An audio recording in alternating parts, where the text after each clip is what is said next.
Good morning. Good morning.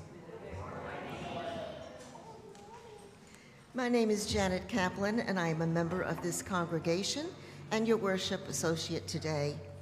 On behalf of Reverend Dave Dunn, Interim Minister Liz Martin, Director of Religious Education Lexi Brown, our music director Alex Peach, and the greeters and technical team that are making today's live stream possible, I would like to welcome you to the Unitarian Universalist Metro Atlanta North Congregation, which we lovingly call UUMAN. UUMAN is a liberal faith community with a mission to nurture our spirit, strive for justice, and transform the world. No matter who you are, who you love, or where you are on your spiritual journey, all are welcome here. Welcome to all that are joining us remotely. And for any visitors who are here with us for the first time, and if you're comfortable doing so, would you please stand and tell us your name and where you're from so that we can get to know you better? Are there any visitors on my right? Doing it differently. That's what it says on my script. Do we have any visitors on the left? Please stand. Yes, come, tell us. Hello, my name is Adam. First time visiting you, so I'm really excited to be here. Look forward to worshiping and enjoying the service. Thank you.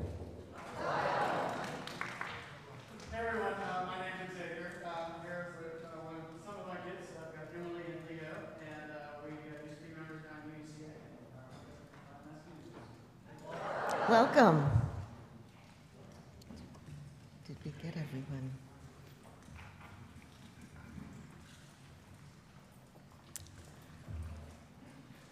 Now, we were hoping to welcome Alex Peach back today, but I understand that he fell and hurt his arm just yesterday. Dave just told me.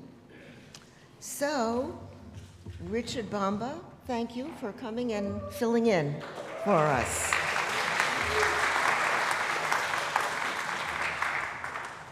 Here are some more announcements. Please join the social justice team and Denise Wilson, UUMAN member and ambassador for the Xerxes Society, and the RE Kids to learn about pollinators and invertebrates. Meet them outside of Discovery Hall at 11:15, and all ages are welcome. On Sunday, September 21st, our worship service will be titled Bridging Divides Through Music, and it will be led by multi-instrumentalist and sushi performer Billy Jonas. He will also be doing an all-ages concert here at UUMAN on Saturday, September 20th at 7:30. It should be a wildly entertaining weekend. Pride Week this year is October 11th and 12th. Sign-up sheets to match or volunteer in the parade is available now and will be sent via Breeze. Please consult your printed order of worship to see our second-hour adult enrichment offerings today. And now, let us greet one another with the hand of friendship. Are you playing? No? I don't know.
Good morning, all. Good morning. This morning's call to worship is written by Marnie Harmony.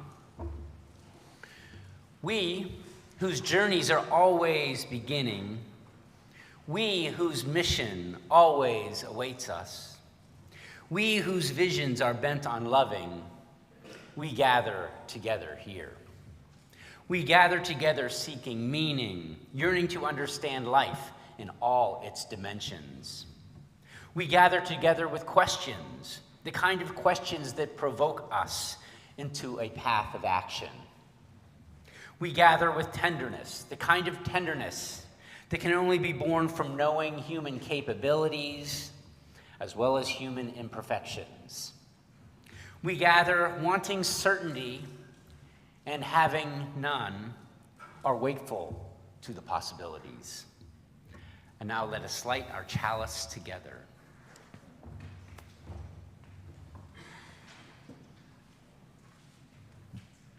Wait for her to start talking.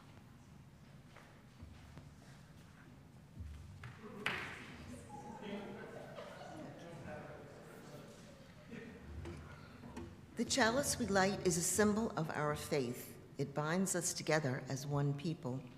A reminder that our strength is in our shared hope for the world, and that our common work is the creation of the beloved community among ourselves and in the world. Now please light the chalice.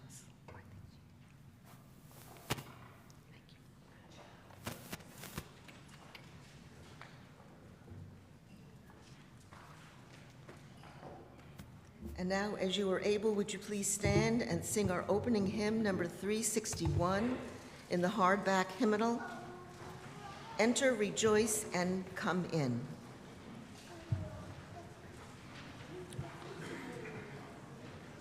It's 361.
This is the time in our service where the children, young and old, are invited to the front of our Time for All Ages.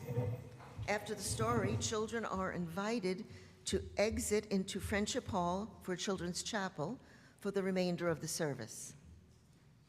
See, they already know what to do. Come on, kids. If this is your child's first time attending Children's Chapel, please walk them to Fellowship Hall. After service, please escort your children to their appropriate RE classroom in Discovery Cottage during second hour. The Creepy Crayon.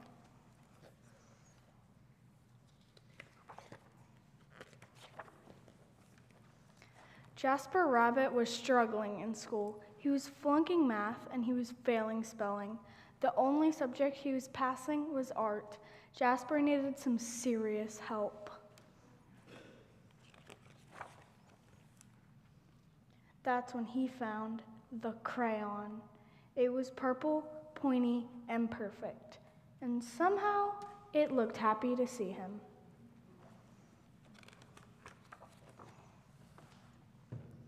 That night, Jasper knew he had to study for his spelling test, but Tales from the Carrot Patch was on. By the time it was over, he was way too tired to study. The test was a disaster. Jasper couldn't remember how to spell a single word.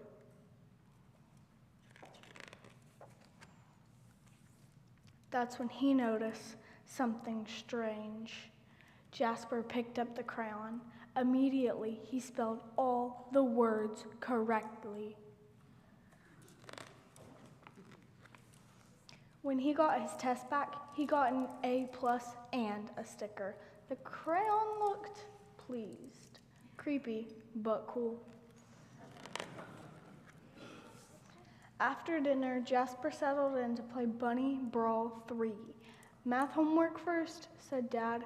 Fine, moaned Jasper. That's when he saw it, scrawled in peculiar purple penmanship. Who needs math when you have Bunny Brawl 3? 3 hours later, he fell asleep, his game in one hand, the purple crayon in the other. When Mrs. Lopshire announced a surprise math quiz, Jasper panicked. He reached for a pencil, but instead his hand wrapped around the crayon. Suddenly, math seemed easy.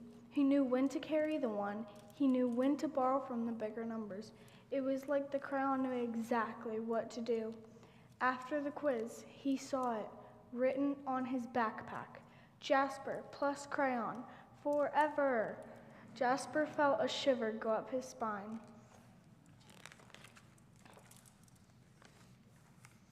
The next day was the deadline for the poster contest. Jasper had been working on his entry for weeks. It just needed a few finishing touches. The purple crayon rolled across the table, all by itself, but Jasper ignored it. Don't ignore me, he shuddered. He scrubbed the writing off the table. He zipped the crayon into his pencil case. He tried to forget all about the crayon.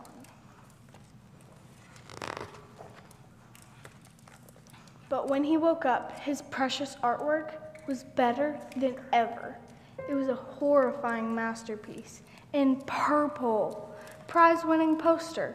Fantastic work, cried Mr. Hoppypot. You should be very proud. But Jasper didn't feel proud. He felt eked out, freaked out, creeped out.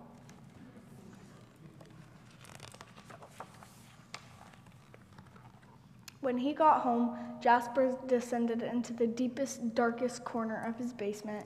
He put the crayon in a dusty box and locked it tight. He went to bed feeling much better.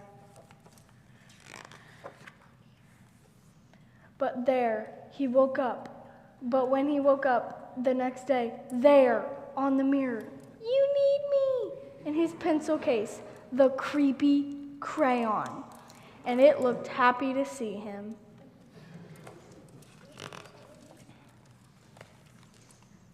That day, Jasper got all A+. It was terrible. Enough was enough. Jasper snapped the creepy crayon in two. He melted it in the microwave, and he threw the mess into the garbage. He drifted to sleep that night, feeling relieved. But when he woke up, there, on his wall, it was a mural of him graduating elementary school with straight A's, and worst of all, it was really well drawn. And next to it, the creepy crayon, purple, pointy, and perfect. And he's wearing the creepy underwear.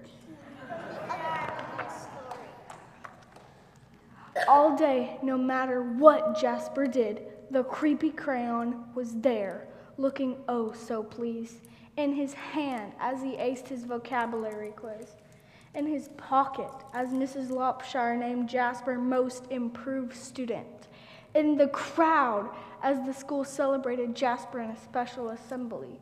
Things were spinning out of control.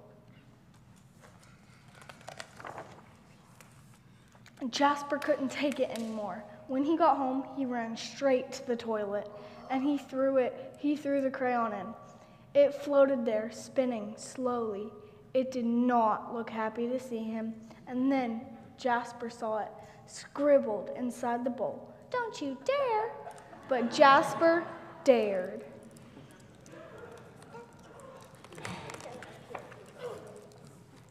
That evening, Tales from the Carrot Patch was on, but Jasper studied for his spelling test. His eyes kept darting to his pencil case. No creepy crayon. He flung the toilet lid up. No creepy crayon. He got into bed nervously, watching his walls. No creepy crayon.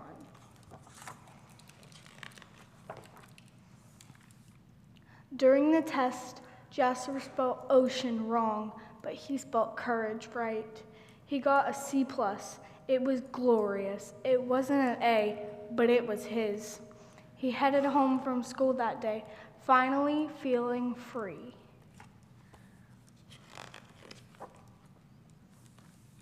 Far, far away was an old sewer pipe. Out and away floated the purple crayon. Slowly, silently, it drifted for days and weeks. One thing was clear: the creepy crayon would never cause trouble again. Except that's when Elliot Pelican spotted the creepy crayon. It was purple, pointy, and perfect, and somehow it looked happy to see him. The end.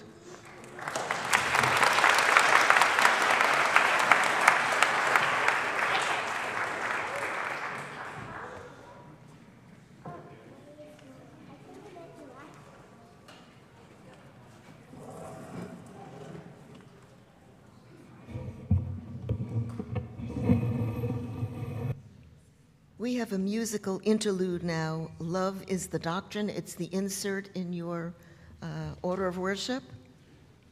And Richard has a copy of it as well. He's going to play it. We're going to sing it.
And here comes Mike Chambers for a safety update.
please feel free to come forward, state your name, and drop a pebble in the bowl, and express a joy or sorrow that you may have.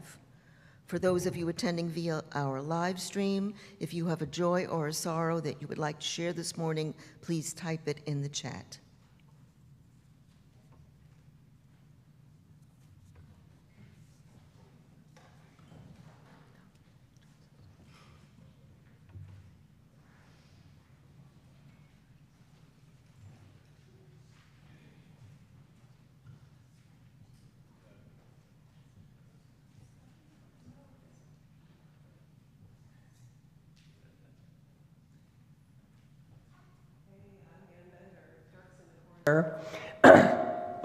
Yikes.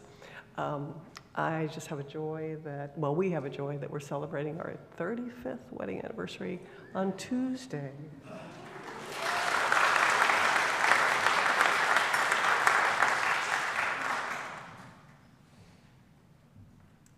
Hey, my name is Rachel Osborne, and I have a joy. I started a new job this past week, and it has been absolutely amazing.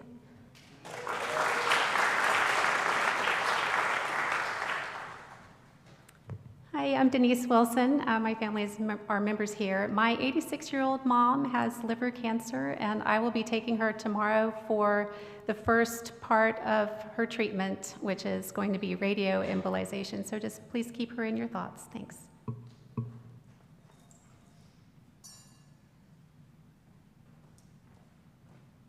Hi, I'm Martin, and I'm a member here. Last weekend, I had the chance to visit my mother. She fell just about a month ago in her apartment and injured her hand, so we're all wishing her a very speedy recovery.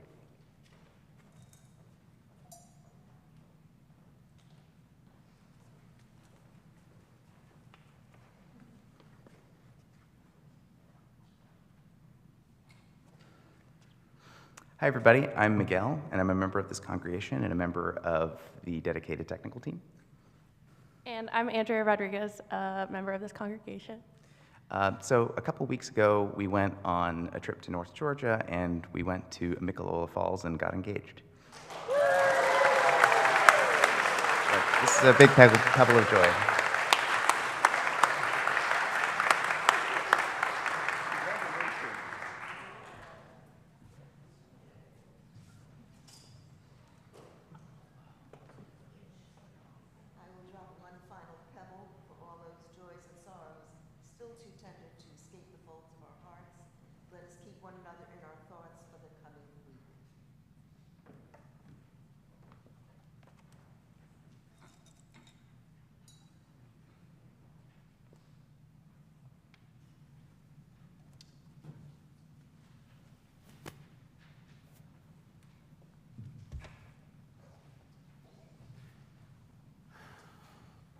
I grew up the seventh of 9 children. Now, when I say that, usually I get 2 responses. One, people say, oh, 7 of 9, that's a Star Trek character. And I have no idea what they're talking about because I am not a Trekkie. I guess there's the character. I believe you. The second thing is like, oh, you're probably Catholic, right? And that is correct.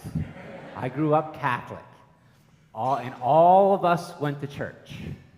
We didn't all go at the same time because we were like 2 families almost. They were so spread out. But anyway, we all went to church, but we didn't go to just any church. It was a huge church located at a very prominent spot in Allegheny County, Pennsylvania, which is where the city of Pittsburgh is. So if you're driving like in Allegheny County, you crest a hill, you could see like my church that I grew up in. It's very big, prominent. On Sundays, they had services at 6:30, 8, 9:30, 11, 12:30, 7:30 p.m., and 6 p.m. Saturday night. And they had a second sanctuary in the church that also had services at most of those times. They probably had, there were probably 500 to 1,000 people in every service. They probably had 10,000 people there every Sunday. It was big. It was big. And I'm sitting there thinking, like, who builds this stuff? Who pays for this? And priests would come and go. Who brought them here? Where did they come from? And and they would go. Where did they go, and who sent them there? No, didn't know. Years later, as an adult, I was looking for a Unitarian Universalist congregation. I wanted to find out where it was, and I discovered it was in my hometown. I didn't live there any longer. I lived about 30 minutes south of there. So I went to the church one day, and I pulled in the driveway, and I recognized the building. I'm like, my best friend's brother used to live here. It was a big house. This is the church? In the first service, there wasn't even a minister. It was led by a bunch of people who were doing some dramatic presentation on something. I don't even remember what it was. But after the service, somebody told me, oh yeah, we do have a minister. He used to be one of our members, but we just made him our minister. And the UUA didn't recommend that we do that, but we did it anyway. And I'm like, wait, what? You made one of your members the minister? And against the recommendation of the UU who? I'm like, what? I had some cognitive dissonance going on. Well, it turns out the minister was a fellowship minister in the Unitarian Universalist Association. He was a member there, and when he got fellowship, they made him the minister. Really not a good idea, generally, but his ministry worked out quite well. Also on the first day, it was the first day of their kickoff of a capital campaign, where they were expanding their building because they were growing. Apparently, there wasn't any diocese or other entity of the denomination that was going to build that sanctuary for them. I guess I was naive as to how churches work. Apparently, in Unitarian Universalism, there's no person like the Pope, or cardinals, or bishops, or elders, or whatever other denominations call them. I mean, the church was my brother's best friend's house. I mean, where else might they meet? Churches might meet in gymnasiums or bowling alleys, who knows? This church met in other places before in this location. So the first time you walk through the doors of a church, you likely assume that everyone has been there forever. So, who has been here for the first time? Who's this at their first time? The first time. Who's been here less than 5 times? Just the people who were here one time. Couple less than 5 times. How about who's been here only in the past year? Just in the past year. They sit up front. I noticed that. How about 5 years? Who's been here less than 5 years? Lots of folks. Okay. How about who's been here 10 years or more? 15 years or more? 20 years or more? Okay, who's been here too long? Oh, you people 20 years, come on, get a life. I'm just kidding. Just kidding. The first time you walked through the doors of this church, you likely assumed that everybody else knew how this church works, but you didn't. I didn't when I first walked through. I was very confused, coming from a Catholic church.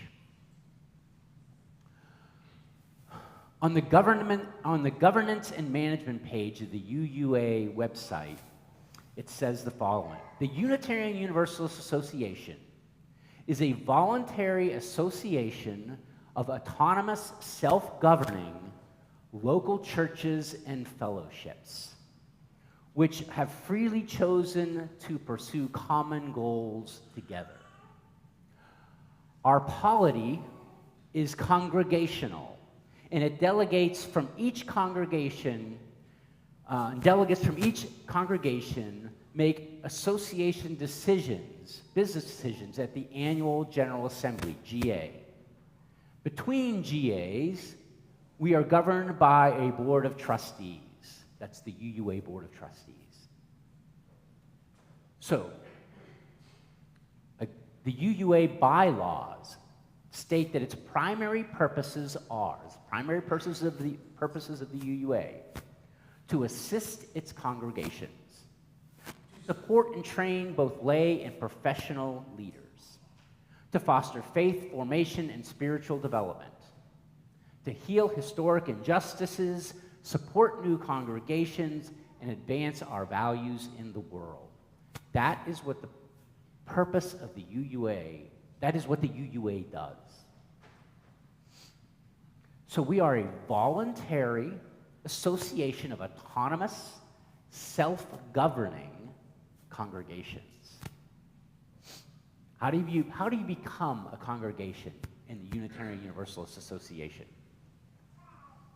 So what you have to do, you have to fill out an application, send it to the UUA board that shows that you have, that you're holding services, that you have a board, that you have policies, like, just policies, that you make an initial contribution to the UUA, as all congregations do, and that you have 30 members, adult members, who will be charter members for your church. That's how you start. That's how you start a Unitarian Universalist congregation. We recertify as a UU congregation each and every year in February. We send something off to the UUA to say, yeah, we're still here. We're still doing all these things. Our website, again, said that our polity is congregational. What does that mean? Polity is how a denomination organizes themselves. It's how they do church, not just church, but the whole organization. The Catholic Church has a Episcopalian polity, often called a hierarchical polity, meaning power and decision-making comes from the top down, basically from the Pope tells cardinals and bishops, bishops tell priests what to do, priests tell basically how the congregations work, okay? That's a hierarchical polity. Congregational polity, which is what we follow, and other denominations follow congregational polity as well. Congregational polity empowers each congregation to elect their own leaders, to call their own ministers, to own their own property, and manage their own finances. Congregational polity was developed by the Puritans, of all people. They were called the Puritans because, kind of as an admonishment, because they wanted to practice this pure Christianity. They wanted to leave the Church of England. They didn't like the polity of the Church of England, and they wanted to set up their churches in their own way. They came to America, and they developed what's called congregational polity. They were Christian, but they said this polity is characterized by covenants, how we are going to be together within a congregation and with other congregations as a denomination. And polity is based on freedom, autonomy, and democracy. So even though theologically we're much different than the Puritans, they gave us some wonderful tools to build denominations. I'd much rather prefer a congregational polity than a hierarchical one. So here at UUMAN, we elect our own leaders democratically each May at our congregational meeting. Our board, these are our board members. The congregation has the power to hire and part ways with staff, including the minister. We own our own property. We control our own finances. So what I've been talking about thus far is called governance, like how the church functions as almost as a business entity. Our board, through congregational polity and through our bylaws and procedures, governs the congregation, the board, period. Not the minister, not a bunch of people who've been here 20 years, not the biggest donors. The board governs the congregation. I serve as an ex officio member of the board, meaning I'm on the board, I do not vote. So does Lexi, our Director of Religious Exploration. That is not uncommon in UU churches. We don't get a vote on things that happen, but we are members of the board. Sometimes, when the board, not to get too bogged down in all the stuff that goes on, they have committees that work on their behalf, okay? The board doesn't want to get into the weeds, so they say, hey, finance committee, can you draft us a budget? Can you pay monthly bills? Can you do all these things, this money stuff, so the board doesn't have to do that? Those committees are called standing committees. They work directly for the board. They make recommendations to the board makes the decisions. We could have church fights about what color goes on the walls here. Okay? So we have a committee that works for the board called the Architectural Landscape and Design Team, ALDT. If you want to pay, if somebody wants to paint the church pink, people might say no. The ALDT will kind of investigate that, they'll do that. So my point here is there are some committees who work for the board, standing committees. Okay, again, everything I've talked about is called governance. How the church kind of runs as an entity. But I haven't talked about what the church does. What the church does is ministry, and it's separate from the governance.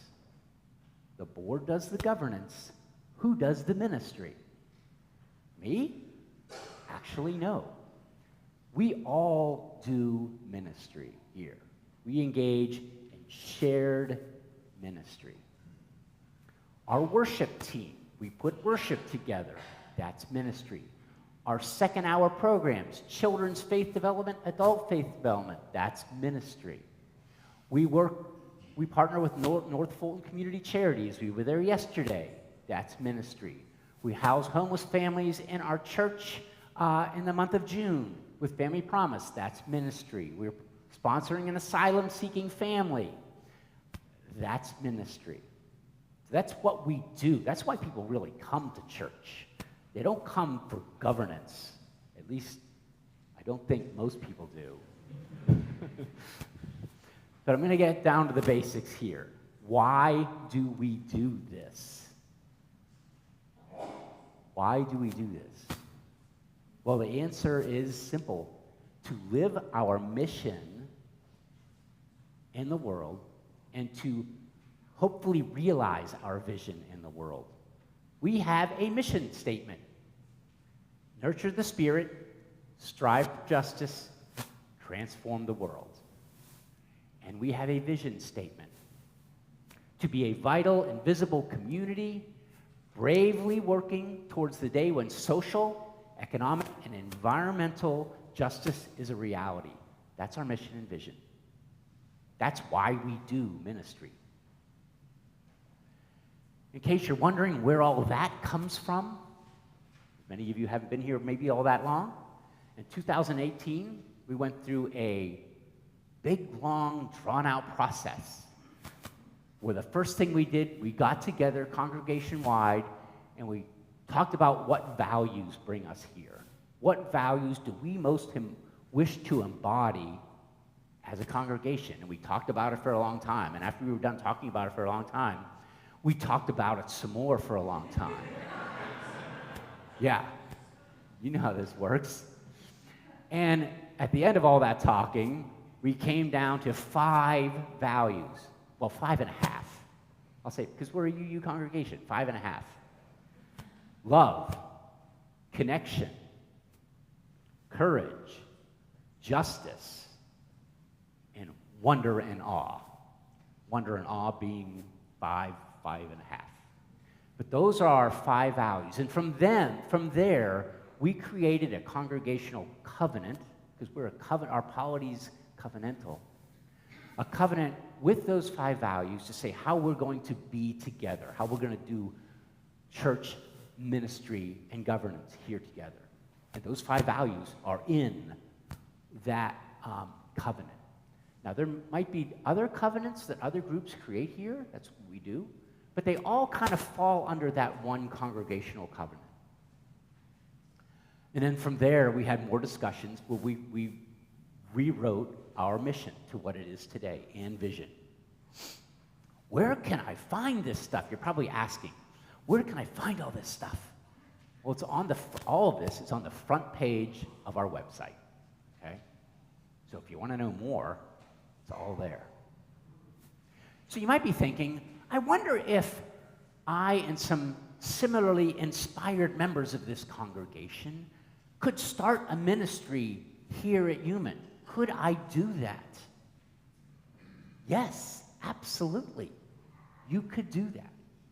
In my first year here, some people got together who were concerned about our environment.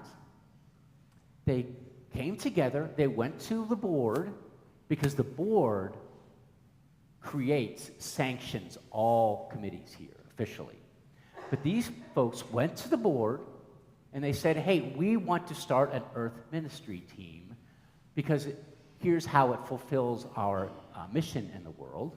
The board agreed, and the Earth ministry team was created. If your ministry that you want to pursue aligns with our mission and vision, you don't need, like, my permission. The board does sanction that, but if you can show that it aligns with our mission and vision in the world, you can create your own ministry here. Please get some people to work with you on that, okay? The biggest, most important part of my job here, I believe, is not giving sermons or leading worship. The biggest part of my job is to help you in your ministries here at UUMAN. How can I help your ministry? That's what my role is. I want to help you, make you successful, make us successful in our ministries.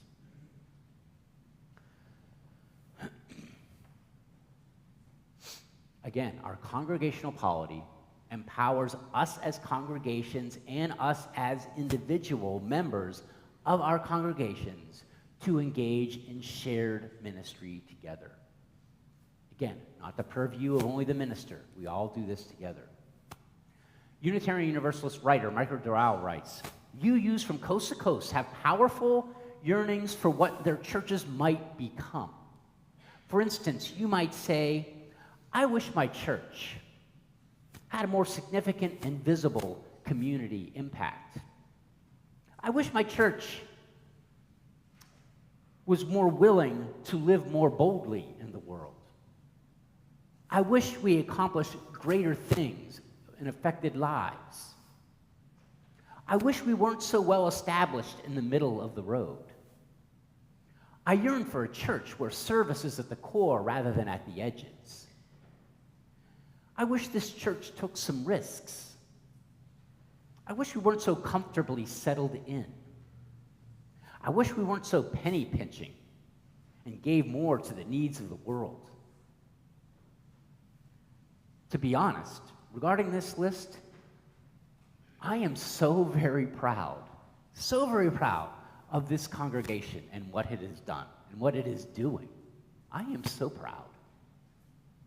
We could easily be very comfortable, and sometimes we are. We could always improve. But generally speaking, a lot of members here are working really hard and doing things they probably never imagined that they would ever be doing. And I know I fell into that category in my home congregation, and it led me here.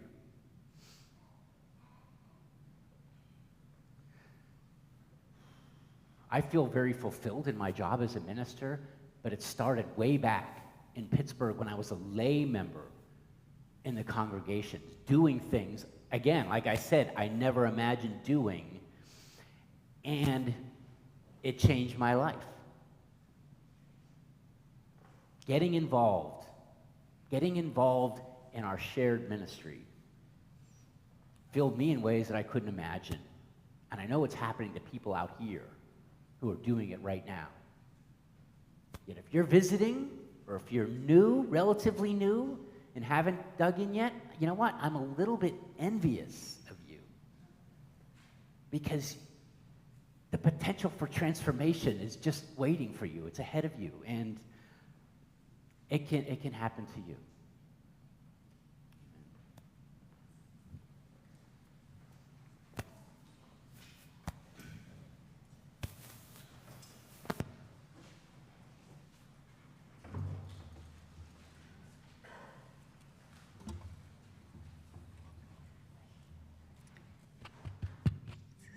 Okay. At the beginning of each month, the Social Justice Committee will provide an update on the past 50/50 collections. In July, we partnered with El Refugio. Your generous contributions resulted in a donation to their work in the amount of, Jennifer, anybody know how much it was? $558. Thank you. This month's 50/50 recipient is the Xerces Society for Invertebrate Conservation. They are an international nonprofit organization that protects the natural world through the conservation of invertebrates and their habitats. Their name comes from the now extinct Xerces blue butterfly, the first butterfly known to go extinct in North America as a result of human activities. Today is a 50/50 Sunday, where 50% of our offering, including any checks specifically designated as 50/50, will be shared with the Xerces Society. And for the entire month, any checks or breeze donations specifically designated as a 50/50 will also be shared with them. Our 50/50 speaker this morning is Denise Wilson. Now, she has asked me not to say too much, but I will say one paragraph worth. Denise has been a UUMAN member since 2020, so you may already know her. And if you know her, you know she's passionate about pollinator conservation.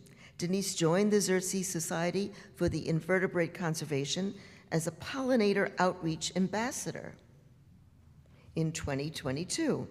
As an outreach ambassador for the Xerces Society, she brings scientific research on pollinator and habitat conservation to the public, engaging people of all ages in discovery and empowering them, you, to protect the life that sustains us. Denise?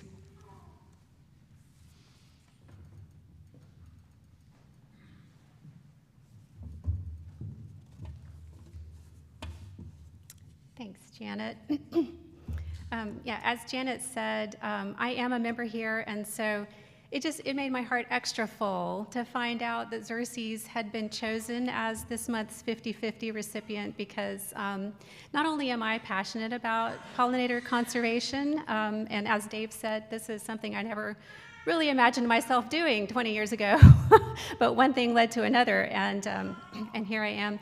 But I think Xerces' mission really fits with one of our 7 principles, in particular the 7th one, the respect for interdependent web of all existence, of which we are a part. So let me share with you a little bit. I could talk your ear off about bugs all day, so I'm going to try not to do that too much, and just share with you a little about the Xerces Society and why our work is so important.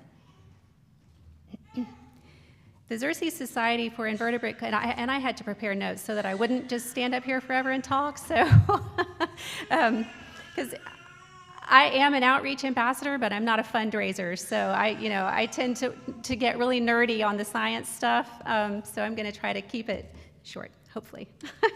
The Xerces Society for Invertebrate Conservation was founded in 1971 as a science-based organization, and it has grown sustainably to become today an international nonprofit that protects the natural world through the conservation of invertebrates and their habitat. Now, invertebrates are all animals that don't have a spine.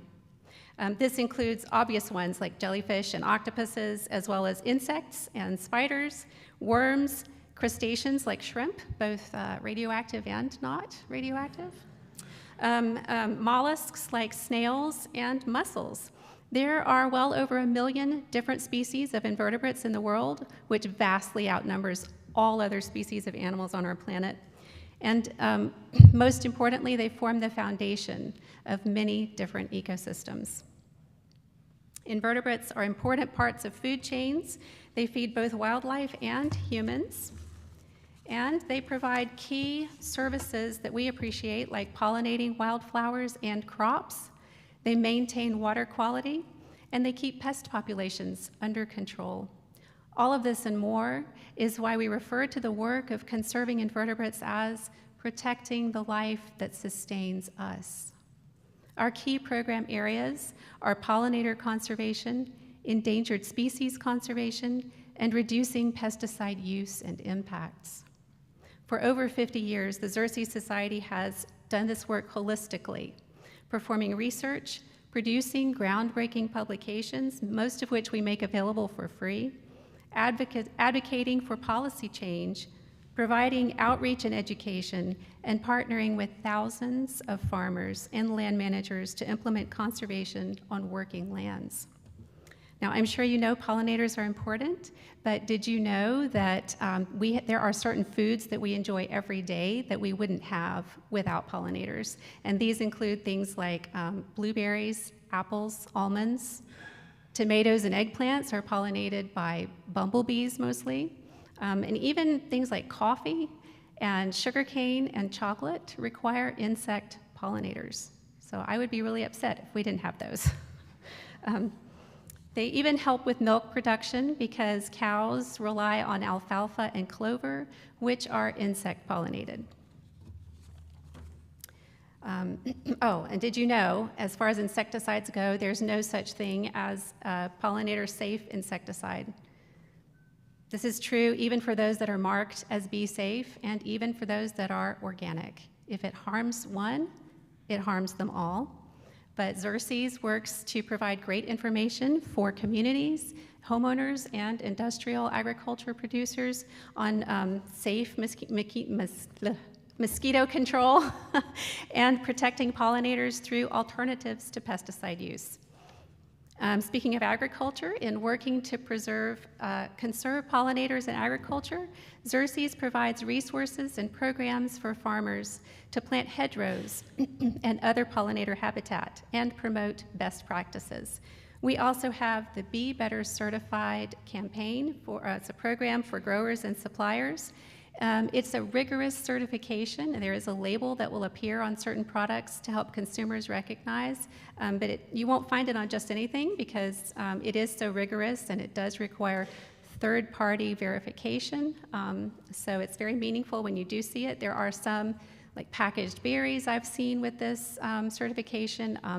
There's a line of Silk organic almond milk, which is available at Costco currently, which has this certification on it. Kroger just recently announced that by 2030, they're going to require pollinator certification, including the Be Better Certified for all produce suppliers, so that's pretty exciting. Walmart is another one that's phasing it in over time, and Whole Foods, and there are some others as well. So obviously I could talk a ton about pollinators because that's what I do, but there is another invertebrate that Xerces Society protects that you need to know about, and that is freshwater mussels. These are the animals you never knew you couldn't live without. This is true. Like pollinators, freshwater mussels provide vital services that support entire ecosystems. They are filter feeders. They are nature's little chemical cleanup crew. And they sit in the bottom of freshwater streams tucked into rocks and among the mud and sand, just constantly removing impurities. They sequester heavy metals. They even remove pharmaceuticals from the water and bacteria like E. coli. Their shells provide habitat for other animals, and they break down into nutrients that feed their ecosystem. Mussels themselves are food for other wildlife, and they're recognized by tribes as a first food of important cultural significance. Mussels are delicate and very vulnerable to changes in our waterways, and they face unique conservation challenges. So the Xerces Society collaborates with and provides tools to multiple partners, including tribes, researchers, restoration practitioners, and watershed stewards. In addition to partnerships with scientists and stakeholders like tribes, farmers, and land managers, we also partner with educators, policymakers, and communities. And we offer a great curriculum designed for upper elementary, which is available free in both English and Spanish. Partnerships not only allow us to make the most of our resources, but they also help build community. One of our community partnership programs is called Bee City USA, which has 241 affiliates currently and growing, including in our area. Atlanta is one, Norcross is one, and the city of Dunwoody is one. We also have Bee Campus USA with 216 affiliates currently, including several in Georgia. These groups work to create pollinator habitat and host events that empower people to take action in conservation. I hope that you have noticed my emphasis on the fact that all the work Xerces does, we don't do alone. The Xerces Society is committed to establishing and maintaining a diverse and inclusive community that collectively supports our mission. The conservation of invertebrates takes an all-hands-on-deck approach, and it is vital that diverse communities both benefit from this conservation and engage to help protect these vital animals. And this includes you too. You might wonder if your donation matters, and I can tell you, yes, unequivocally it does. Up till now, around 40% of our revenue has come from individual donations, and these funds allow us to do just a huge amount of work. Our individual donations will be even more meaningful going forward. About 82% of our expenses goes directly to programs, and only about 7.5% goes to administrative costs. And you can find annual reports on the website. Everything is very transparent. But you can also be involved in our work. Volunteers are hugely important to the work of Xerces, collecting data and contributing to one or more of our community science programs. In our area here in the Southeast, we have community science programs for bumblebees, monarchs, and fireflies. And you can find all the information that you need online, including training opportunities. Speaking of online, the website is an absolute treasure trove. If you haven't looked yet, please, I invite you to go when you have a lot of time, because there are hundreds of great resources online, including links to the YouTube channel if you're into that. And we have a great podcast called Bug Banter, which I do recommend. It's wonderful. There's these hundreds of publications. I have some with me. We have a lot of them that are professionally printed, beautiful, full color. They're to help like on the home scale and with large scale as well. You can, anywhere that I am, if I'm doing an event, I'll have a ton of them with me. That's one of the ways that we do public outreach for invertebrate conservation.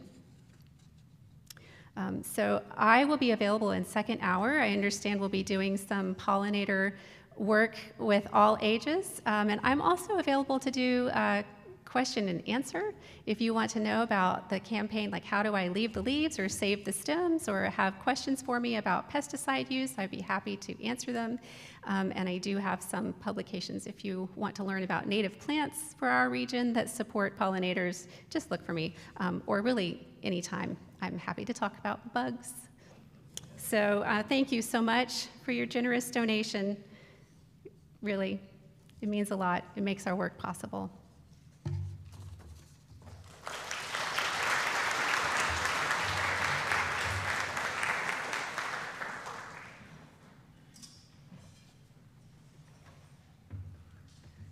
Okay, in an effort to fulfill and further the vision and mission of this congregation, we ask that our members and friends share their time, treasure, and talents. With this, we will now take the offering. You may also use the Give Now option in the Breeze app. I'm going to say something about that in a minute. Again, this month's 50/50 recipient is the Xerces Society. Any checks specifically designated as 50/50 or any Breeze donations specifying Give to 50/50 this month will go to support their work. Now, while we usually suggest that you use Give Now in the Breeze app, many of you may have noticed that the app has developed a problem. Yes, they are working on it. Therefore, today we are asking you to use your web browser to log into Breeze instead and find the Give Now button. See Mark Soul after the service for help on this. Now please rise as you are able and join us in singing hymn 1017. Oh, Oh, I'm sorry. Right. It didn't say that on my notes. Okay, there we go. Sorry.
We accept this sacred offering, generously given by our beloved members and friends. May we use it wisely and judiciously in service to our mission.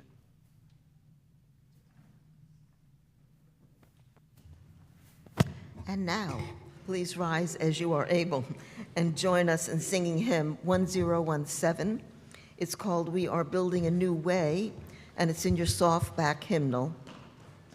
Richard will play through once, then all sing together.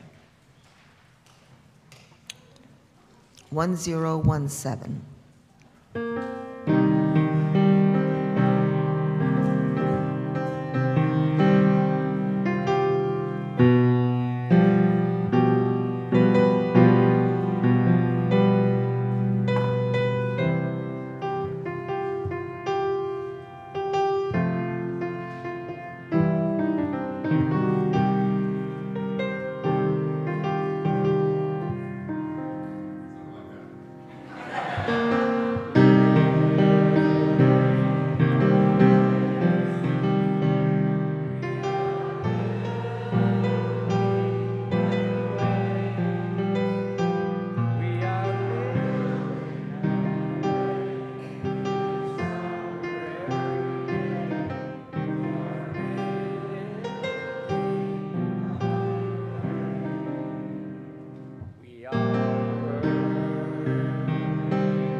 We extinguish this flame, but not the light of truth, the warmth of community, or the fire of commitment.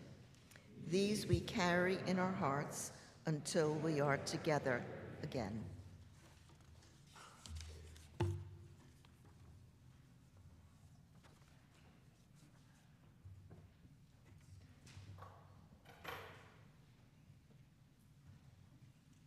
So Alex called me this morning, said he fell last night, hurt his arm. I met him on Wednesday. He was really excited to come back. So he said he just couldn't play. So I'm like, oh, we're not going to have music today. Well, Richard says, oh, you want me to play something? Like, this is like at 9:59.